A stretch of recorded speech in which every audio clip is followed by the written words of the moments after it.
Ko so 2 minuti pred 11. uro začutili tresenje tal in žvenketanje stekla, so se vsi predvsem močno prestrašili.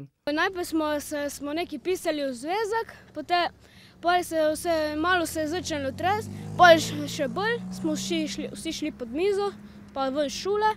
Potem smo šli svoje potrebščine iskat, sem na zidi videl, da se je malo zid odkrušil.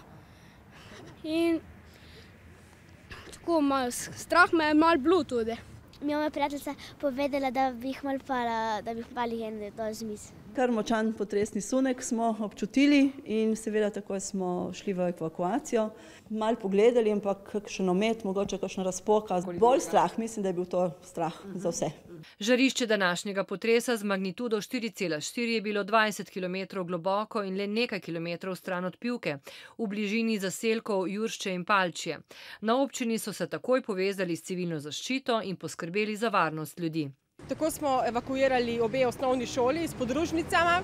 Naročili smo, da otroci ostanejo zunaj, predvsem do odhoda z avtobusi domov.